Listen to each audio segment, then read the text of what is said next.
Alors je vais vous dire quelque chose qui va un peu vous surprendre, mais en réalité c'est une chose qui est indispensable dans notre vie de tous les jours. Et si jamais on arrive à intérioriser cette notion ne serait-ce qu'un tout petit peu, alors on va énormément gagner en sérénité et en qualité de vie si Dieu veut. Dans les bénédictions qu'on récite le matin au réveil, on en dit une qui est assez spéciale.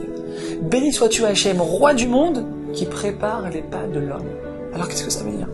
En fait, nous les amis, on est tous persuadés qu'on décide dans quel magasin on va partir faire du shopping, qu'on décide quelle route on va prendre pour partir au mariage d'un ami, qu'on décide dans quelle ville on va passer nos vacances. Alors en réalité, il faut savoir, mes amis, qu'on ne décide absolument rien. Dieu supervise chacun de nos pas, c'est lui qui nous guide tout au long de notre vie. Écoutez cette histoire. Un jour, il y a un homme d'une trentaine d'années qui part faire un voyage en Asie.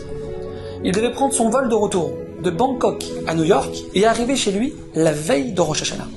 Il arrive à l'aéroport, il présente son billet, et là on lui dit qu'apparemment il y a une erreur sur son billet et qu'il ne pourra donc pas prendre ce vol.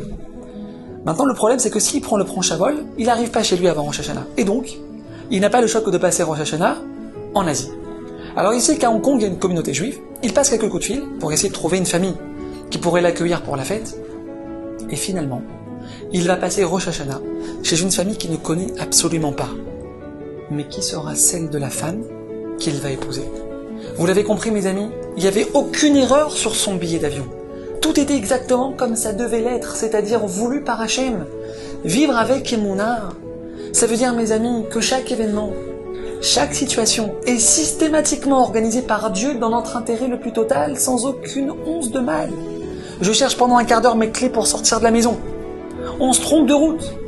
On se retrouve coincé dans un embouteillage.